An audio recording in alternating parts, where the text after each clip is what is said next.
안녕하세요, 올바르입니다. 일요일이 거의 다 지나고 있습니다. 테슬라에 대해서 오토파일럿 업데이트 얘기랑 텍사스 주에서 그 기가팩토리를 새로 지을 수 있는 부지에 대해서 얘기하는 뉴스가 있어서 두 가지를 좀 전해드리려고 합니다. 테슬라의 최근 오토파일럿 업데이트 내용입니다. 이제는 초록불을 읽을 수 있다라고 정리할 수 있을 것 같습니다. 테슬라는 이제 초록불을 알 수 있게 됐습니다. 지금 상태도 알 수는 있지만 좀 더 안정화 기간을 거치고 실제 노멀 유저한테도 적용이 됨과 더불어서 아마 얼리 액세스 버전인 분들한테는 초록불임에도 불구하고 지금은 멈췄어야 됐는데 그런 컨펌을 하지 않고도 알아서 주행을 할 수 있게 된다는 내용입니다. 기존의 테슬라가 업데이트를 하는 방식은 얼리 액세스 유저분들에게 먼저 업데이트를 통해서 프로그램에 참여하는 사용자를 대상으로 소프트웨어를 일정 기간 사용을 하고 나서 그 다음에 일반 유저분들한테 적용하는 방식입니다. 며칠이나 몇 주, 몇 달 정도 동안에 일찍 프로그램을 좀 사용할 수 있기 때문에 얼리 애답터 분들은 대부분 이제 테슬라의 팬이시거나 아니면은 기술을 굉장히 좋아하시는 그런 분들이라고 할 수 있습니다. 테슬라는 이렇게 시간을 가진 후에 버그를 체크하고 그러고 나서 이제 일반 소유주분들한테 넣고 있습니다.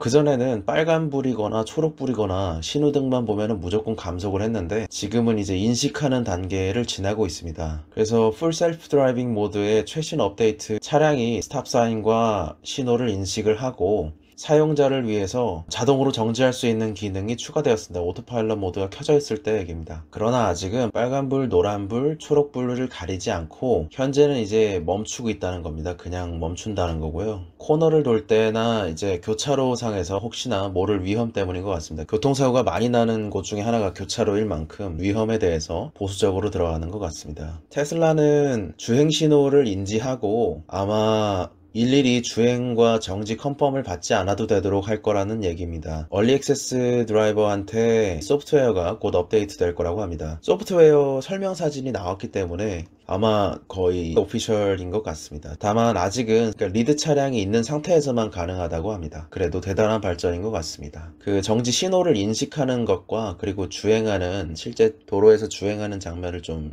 가져왔는데요. 자, 지금부터 보시면 되는데 앞에 신호가 있죠. 근데 자연스럽게 그 테슬라 오토파일럿이 속도를 줄이다가 방금 이 부분에서 그 권한을 주고 오토파일럿에 대한 권한을 주고 나서부터 다시 속도를 높이기 시작합니다. 그리고 또한 이 부분에는 지금은 현재 레드라이트인데 속도를 줄였다가 파란불이 켜졌음에도 불구하고 별도로 또 권한을 줘야만 앞으로 다시 가는 모습입니다. 이런 부분들이 실제 운전자한테는 굉장히 거슬리는 부분이었습니다. 왜냐면 어쨌든 계속해서 스탑이 있는데 주행 신호를 내가 직접 봐가면서 권한을 줘야 했기 때문입니다. 그 다음 소식은 테슬라의 어스틴 기가팩토리 소식입니다. 이르면은 3분기 초, 구체적으로 한 10월 정도로 예상을 되고 있는데요. 여기서는 이제 사이버 트럭이나 모델 Y를 생산할 것 같습니다. 오스틴 기가팩토리의 후보 장소로는 이제 처음으로 나왔다고 하는데요. 이제 기가팩토리 후보 장소에 윤곽이 드러났다고 볼 수 있을 것 같고 아마도 높은 확률로 텍사스주의 어스틴으로 갈 것 같습니다. 어스틴이라고 하니까 삼성의 반도체 공장이 생각나네요. 테슬라는 앞으로 있을 이제 미래의 미국 내 기가팩토리 위치를 아직 공식적으로 컨펌하고 있진 않지만 6월 6일 텍사스주의 어스틴 토지에 대한 토지 이용 신청이 공개되면서 알게 되었습니다. 현재 후보지에는 콘크리트 공장이 들어가 있고